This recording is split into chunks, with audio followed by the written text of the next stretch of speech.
All in one நண்பர்கள் அனைவருக்கும் வணக்கம். இந்த வீடியோல நாம டிடிடில இருந்து லேட்டஸ்டா அவங்க வந்து பிரஸ் ரிலீஸ் வந்து கொடுத்திருக்காங்க. திருப்பதி தேவஸ்தானம் என்னென்ன இன்ஃபர்மேஷன் வந்து அதுல ஷேர் பண்ணிருக்காங்க அப்படின்றத டீடைலா இந்த வீடியோல பார்க்கலாம். சோ லாஸ்ட் வரைக்கும் எல்லா இன்ஃபர்மேஷனையும் தெரிஞ்சுக்கிறதுக்கு ஸ்கிப் பண்ணாம பாருங்க. இந்த மாதிரி உங்களுக்கு லேட்டஸ்டா வரக்கூடிய எல்லா இன்ஃபர்மேஷனும் தெரிஞ்சுக்கணும் அப்படின்னு நினைச்சீங்கன்னா மறக்காம நம்ம சேனலை சப்ஸ்கிரைப் பண்ணி சப்போர்ட் பண்ணுங்க. நேத்து திருமலையில டயலியோ ஈஓ செப்டம்பர் மாசத்துக்கானது நடந்துச்சு. அதுல நிறைய பிலிகிரிம்ஸ் வந்து அதாவது பக்தர்கள் வந்து கால் பண்ணி அவங்களோட குறைகள் வந்து பாத்தீங்கன்னா ஃபீட்பேக்ஸ் எல்லாம் ஷேர் பண்ணியிருந்தாங்க. ஸோ அதுல யார் யார் என்ன விஷயங்கள் வந்து ஷேர் பண்ணியிருக்காங்க அப்படின்றத டீட்டெயிலா பார்க்கலாம். இந்த டைமும் நம்ம சேனல்ல இருக்கக்கூடிய சப்ஸ்கிரைபர் ஒருத்தர் வந்து கால் பண்ணி அவரோட ஃபீட்பேக்ஸை வந்து பாத்தீங்கன்னா ஷேர் பண்ணியிருக்காரு. ஸோ அதோட டீட்டெயில்ஸை நம்ம ஃபர்ஸ்ட் ஒன் பை ஒன்னா பார்ப்போம். நேத்து நடந்த டயலியோ ஈஓல மொத்தமா 30 பேர் வந்து கால் பண்ணி அவங்களோட ஃபீட்பேக்ஸை வந்து ஷேர் பண்ணதா வந்து சொல்லியிருக்காங்க. ஃபர்ஸ்ட் வந்து குண்டூர்ல இருந்து கால் பண்ண ஸ்ரீ தசரத ராமையா வந்து அவர் என்ன சொல்லியிருக்காருன்னா, லட்டு பிரசாதத்துல சர்க்கரையின் பயன்பாடு அதிகமா இருப்பதாகவும் குறைக்கப்படும் என்று வந்து பாத்தீங்கன்னா டிடியோட ஈயோ வந்து தெரிவிச்சிருக்காரு. அனைத்து பிரசாதங்கள்லையும் நைவேத்தியங்களும் திட்டம் அப்படின்ற ஒரு பிரசாதம் தயாரிப்பதற்கு எந்த அளவு பொருட்களை பயன்படுத்த வேண்டும் என்பதற்கான ஒரு குறிப்பிட்ட சூத்திரத்தின்படி தயாரிக்கப்படுகின்றது. ஸ்ரீ வைஷ்ணவ பிராமணர்கள் மட்டும் தினமும் 5 to 6 லட்சம் வரைக்கும் லட்டு பிரசாதம் வந்து தயாரிக்கிறாங்க. இருப்பினும் நாங்கள் வந்து பரிந்துரையை தொடருவோம் அப்படின்னு சொல்லியிருக்காங்க. ஸோ லட்டுல வந்து கொஞ்சம் சர்க்கரை வந்து அதிகமா இருக்கு அப்படின்றத அவரோட ஃபீட்பேக்கா வந்து சொல்லியிருக்காரு. அடுத்தது ஸ்ரீ ஹைதராபாத்ல இருந்து கால் பண்ண யாத்ரீகர் என்ன சொல்லியிருக்காருன்னா, யோக தரிசனம் நேரலையில ஒளிபரப்புவதற்கான டிடிடியை வந்து பாராட்டியிருக்காரு. இதற்கு டிடியோட ஈயோ வந்து என்ன சொல்லியிருக்காருன்னா, இந்த நிகழ்ச்சி இன்னும் 3 மாதங்களுக்கு நீடிக்கும், கருட புராணம் பின்னர் தொடங்கும் அப்படின்னு சொல்லியிருக்காரு. இன்னும் 10 மாதங்களுக்கும் அது வந்து பாத்தீங்கன்னா நீடிக்கப்படும், இந்த ப்ரோக்ராம் வந்து நீடிக்கப்படும் அப்படின்னு சொல்லியிருக்காரு. யோக தரிசனம் அப்படின்ற ப்ரோக்ராம் வந்து நல்லா இருக்கு அப்படின்னு சொல்லிட்டு அந்த அழைப்பாளர் வந்து பாத்தீங்கன்னா சொல்லியிருக்காரு. ஸோ இன்னொரு பக்தர் என்ன சொல்லியிருக்காருன்னு பாத்தீங்கன்னா, டிடிடியோட பஜனை நிகழ்ச்சிகளை எஸ்பிபிசி சேனல்ல வந்து நீங்க ஒளிபரப்பு பண்ணுங்க அப்படின்ற மாதிரி வந்து அவரு கேட்டுக்கொண்டிருக்காரு. அதற்கு வந்து நாங்க ஆன்மீக சேனல்ல இது தொடர்பா வந்து பஜனைகளுக்கு நாங்க இடமளிக்கிறதுக்கு முயற்சி செய்யறோம் அப்படின்னு சொல்லிட்டு டிடிடியோட ஈயோ வந்து அவருக்கு பதில் வந்து கொடுத்திருக்காரு. அதுக்கப்புறமா கால் பண்ணியிருந்த ஒரு மாற்றுத்திறனாளி ஒருத்தர் வந்து என்ன சொல்லியிருக்காருன்னா, ஆண்டு பிரம்மோற்சவத்தின் போது செப்டம்பர் 28ஆம் தேதி தரிசனத்திற்கு வருவதாக கூறிய போது 9 நாட்கள்ல டிடிடி அனைத்து சிறப்பு தரிசனங்களையும் ரத்து செய்ததால் வருடாந்திர விழாவுக்கு வந்து பாத்தீங்கன்னா பிறகு அவரது திருமலை வருகையை ஒத்திவைக்குமாறு டிடியோட ஈயோ வந்து சொல்லியிருக்காரு. இந்த ஆண்டு பக்தர்கள் கூட்டம் வந்து அதிகமா இருக்கும் அப்படின்னு சொல்லிட்டு எதிர்பார்க்கிறோம். ஸோ அதனால மாற்றுத்திறனாளிகள் வர்றவங்களுக்கு வந்து பாத்தீங்கன்னா சிரமமா இருக்கும் அப்படின்றதுக்காக தான் இந்த விஷயத்த வந்து அவர் சொல்லியிருக்காரு. அதே மாதிரி தமிழகத்துல ஈரோட்டை சேர்ந்த ஸ்ரீ மாரிமுத்து அப்படின்றவர் வந்து பாத்தீங்கன்னா கால் பண்ணி 300 ரூபாய் மற்றும் இலவச தரிசன லைன் வந்து ரெண்டுமே இணைக்கப்படுது அப்படின்றத டிடிடியோட ஈயோட கவனத்துக்கு சொல்லியிருக்காரு. 300 ரூபாய் சிறப்பு தரிசன நுழைவு வந்து VQC1 வழியாகவும் இலவச தரிசன பக்தர்களுக்கு தரிசனத்திற்கு அனுப்பப்படும் என்றும் ஈயோ வந்து பாத்தீங்கன்னா தெரிவிச்சிருக்காரு. இந்த VQC2 இருப்பினும் நெரிசலான நாட்கள்ல தரிசனம் ஆகிய 2 வகையிலையும் வந்து ஈக்குவல் பண்ணணும் அப்படின்றதுக்காக தான் நாங்க இந்த மாதிரி பண்றோம். ஸோ அதை உங்களோட ஃபீட்பேக்ஸை நாங்கள் வந்து கவனத்தில் எடுத்துட்டு நெக்ஸ்ட் டைம் வந்து பார்த்தீங்கன்னா அதுக்கான நடவடிக்கைகள் எடுக்கிற மாதிரி வந்து சொல்லியிருக்காரு. ஸோ ஹைதராபாத்லேருந்து கால் பண்ண இன்னொருத்தர் என்ன சொல்லியிருக்காரு அப்படின்னு பார்த்தீங்கன்னா, டிடிடியோட ஊழியர்கள் வந்து கடுமையாக நடந்துக்கிறாங்க அப்படின்றத குற்றச்சாட்டாக வந்து பார்த்தீங்கன்னா வச்சிருக்காரு. அதுக்கு ஈயோ வந்து கவனத்தில் கொண்டு நாங்கள் அதுக்கான நடவடிக்கைகளை எடுக்கிறோம். ஊழியர்களுக்கு SVTA பவன்ல நடத்தை பயிற்சி வந்து பார்த்தீங்கன்னா தொடர்ந்து கொடுத்துக்கிட்டு தான் வரோம். அதை நாங்கள் வந்து சரி செய்கிறோம். திரும்ப இந்த மாதிரி நடக்காத மாதிரி நாங்கள் நடவடிக்கைகள் எடுப்போம் அப்படின்னு சொல்லியிருக்காங்க. விஜயநகரத்துல இருந்து கால் பண்ண ஒரு பக்தர் என்ன சொல்லியிருக்காரு அப்படின்னா, ராம்பகிஜா மற்றும் PAC பகுதிகளில் தூய்மை இல்லாம இருக்கு அப்படின்றத ஈயோட கவனத்துக்கு வந்து கொண்டு வந்திருக்காரு. ஏப்ரல் முதல் டிடிடி நாள் வரைக்கும் அதிக நெரிசலை காண்கிறது. மேலும் ஒவ்வொரு தங்குமிடமும் 2 முறை கூட ஒதுக்கப்படுகிறது. சுத்தம் செய்ய நேர இடைவெளி இல்லாமல் சில நாட்கள் இருப்பினும் தூய்மை பராமரிப்புக்கு தேவையான நடவடிக்கைகளை நாங்கள் எடுக்கிறோம் அப்படின்னு சொல்லிட்டு உறுதியளிக்கிறதா வந்து சொல்லியிருக்காரு. ஸோ இதுதான் வந்து நேற்று நடந்த இந்த டயலியோ ஈஓ ப்ரோக்ராம்ல பக்தர்களோட ஃபீட்பேக்ஸா இருக்கு. ஒரு சிலர் வந்து திருப்பதி தேவஸ்தானம் பண்ணக்கூடிய அரேஞ்ச்மெண்ட்ஸ் எல்லாம் வந்து நல்லா இருக்கு, ஸோ இது நல்லா பண்றீங்க அப்படின்ற மாதிரி ஃபீட்பேக்ஸ் வந்து கொடுத்துருக்காங்க. ஸோ இதுதான் நேற்று நடந்த அந்த ப்ரோக்ராம். ஸோ அடுத்ததான் வந்திருக்க ப்ரெஸ் ரிலீஸ் பார்த்தீங்கன்னா, நடக்கக்கூடிய பிரம்மோற்சவம் பத்தி ஒரு டீட்டெயிலா ஒரு ப்ரெஸ் நோட் வந்து கொடுத்துருக்காங்க. அதுல என்ன சொல்லியிருக்காங்கன்றத நம்ம டீட்டெயிலா பார்ப்போம். இந்த ஆண்டு திருமலையில வருடாந்திர ஸ்ரீவாரி பிரம்மோற்சவம் சிறப்பாக நடத்த டிடிடியில் இருக்கக்கூடிய அனைத்து துறைகளும் வந்து தயாராகி வர்றதா ஏவி தர்மா ரெட்டி அவர் வந்து தெரிவிச்சிருக்காரு. சனிக்கிழமை திருமலையில இருக்கக்கூடிய அன்னமயா பவன்ல நடைபெற்ற டயல்யூஓக்கு அப்புறமா வந்து பாத்தீங்கன்னா இந்த விஷயத்த அவர் வந்து சொல்லியிருக்காரு. ஸ்ரீவாரி பிரம்மோற்சவத்தை முன்னிட்டு செப்டம்பர் 20ஆம் தேதி காலை 6 மணி முதல் 11 மணி வரைக்கும் கோவில் ஆழ்வார் திருமஞ்சனம் பாரம்பரிய உற்சவம் வந்து நடக்குது. அதை தொடர்ந்து அடுத்து 26ஆம் தேதி அங்குரார்ப்பண உற்சவம் செப்டம்பர் 26ஆம் தேதி இரவு 7 மணில இருந்து 8 மணி வரைக்கும் நடக்குதுன்னு சொல்லியிருக்காரு.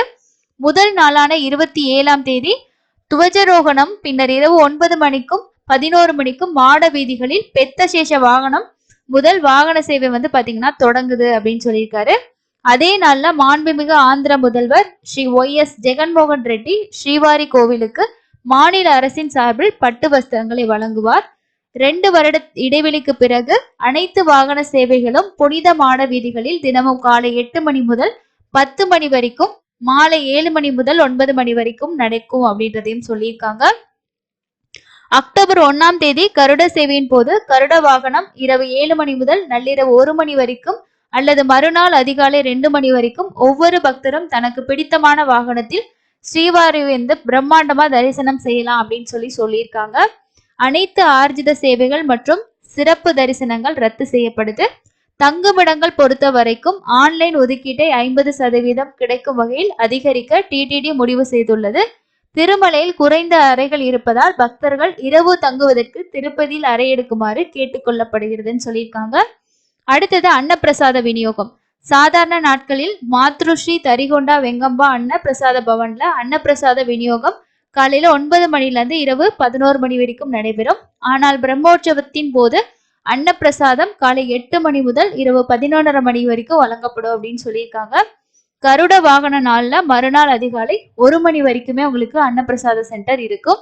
ஸ்ரீவாணி அறக்கட்டளையின் கீழ் 1342 எஸ்பி கோயில்கள் வந்து கட்டப்படுறதாகவும், சனாதன இந்து தர்ம பிரச்சாரத்திற்கான அதன் ஆணையின் ஒரு பகுதியாக ஆந்திரா மற்றும் தெலுங்கானாவில் இருக்கக்கூடிய சமரத் சதா சேவா அறக்கட்டளையில் ஒருங்கிணைப்பில் எஸ்சி, எஸ்டி, பிசி மற்றும் மீனவ கிராமங்கள்ல 1342 ஸ்ரீ வெங்கடேஸ்வர கோவில்கள் கட்டும் பணியை டிடிடி வந்து மேற்கொள்ளப்படுறதாகவும் வந்து சொல்லியிருக்காரு.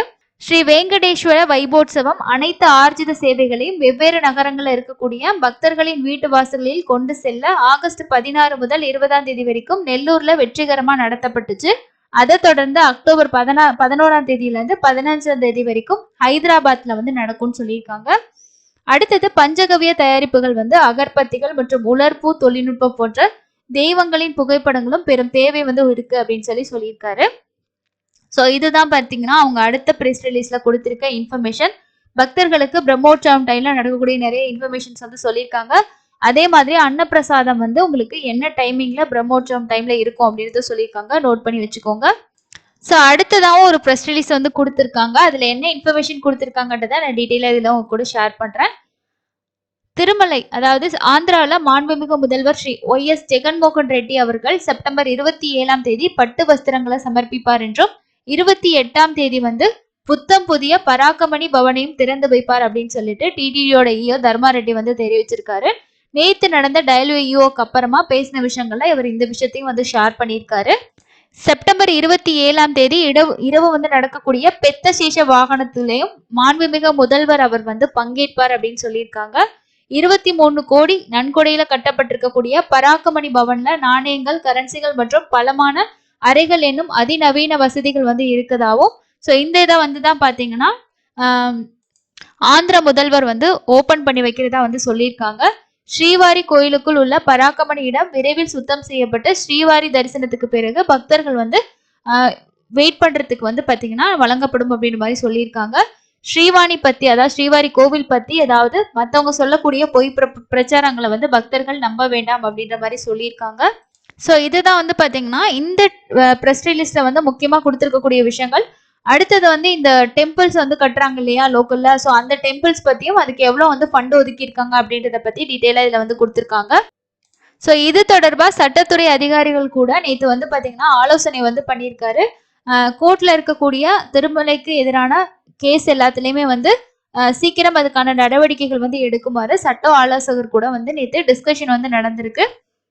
ஸோ அடுத்ததா இருக்க அப்டேட் என்னன்னு பார்த்தீங்கன்னா திருமலை கோவிலோட ஹுண்டி வசூல் வந்து வரலாறு காணாத அளவுக்கு வந்து ஆகஸ்ட் மாசம் வந்து அதிகரிச்சிருக்கதா டிடிடியோட ஈஓ வந்து சொல்லியிருக்காரு. நேத்து செய்தியாளர் கிட்ட பேசின அவரு ஆகஸ்ட் மாதத்துக்கான டிடிடியோட புள்ளி விவரங்கள் வந்து இதுவரைக்கும் இல்லாத அளவுக்கு வந்து அதிகரிச்சிருக்கதாகவும், மே மாசத்துல ஹுண்டி வசூல் வந்து 130.29 கோடியாகவும், ஆகஸ்ட் மாசம் தரிசனம் செய்த பக்தர்கள் வந்து 22.22 லட்சமாக இருந்ததாகவும், லட்டு 1 கோடியை தாண்டியதாகவும், 47.76 லட்சம் பக்தர்களுக்கு அன்னப்பிரசாதம் வழங்கப்பட்டது என்றும், 10.85 லட்சத்துக்கு அதிகமான பக்தர்கள் தரிசனம் செய்ததாகவும் அவர் வந்து சொல்லியிருக்காரு. ஸோ ஆகஸ்ட் மாசத்தோட ஹுண்டி கலெக்ஷன் வந்து பாத்தீங்கன்னா 140 கோடி இருக்கிறதா வந்து சொல்லியிருக்காங்க. ஸோ இதுதான் லேட்டஸ்டா திருமலையில இருந்து வந்திருக்கக்கூடிய அப்டேட்டா இருக்கு. அது இல்லாம நேத்து வந்து பௌர்ணமி அப்படின்றனால நேத்து திருமலையில பௌர்ணமி கருட சேவை வந்து நடந்தது. ஸோ யார் யாரெல்லாம் வந்து திருப்பதிக்கு போயிருக்கீங்களோ இந்த வீடியோ பாத்தீங்கன்னா கமெண்ட்ஸ்ல வந்து சொல்லுங்க. அடுத்த மாசம் எப்போ வந்து உங்களுக்கு இருக்கும்னு பாத்தீங்கன்னா பிரம்மோற்சவம் டைம்லயும் உங்களுக்கு கருட சேவா வந்து இருக்கும். அதே மாதிரி ஒவ்வொரு மாசமும் எப்போ வந்து இந்த பௌர்ணமி கருட சேவை நடக்கும் அப்படின்ற வீடியோ நம்ம சேனல்லே இருக்கு. உங்களுக்கு டேட் வைஸ் வேணும்னா செக் பண்ணுங்க. இந்த பௌர்ணமி அன்னைக்கு நம்ம திருமலைக்கு போய் சாமி தரிசனம் பார்க்கறது அப்படின்றது ரொம்பவே விசேஷமான ஒரு விஷயம் அப்படின்னு சொல்றாங்க. ஸோ கண்டிப்பா வந்து ட்ரை பண்ணி பாருங்க. ஸோ இதுல இருக்கக்கூடிய எல்லா இன்ஃபர்மேஷனும் உங்களுக்கு யூஸ்ஃபுல்லா இருந்திருக்கும் அப்படின்னு நினைக்கிறேன். இன்னொரு யூஸ்ஃபுல்லான வீடியோல மீட் பண்ணலாம். தேங்க்யூ.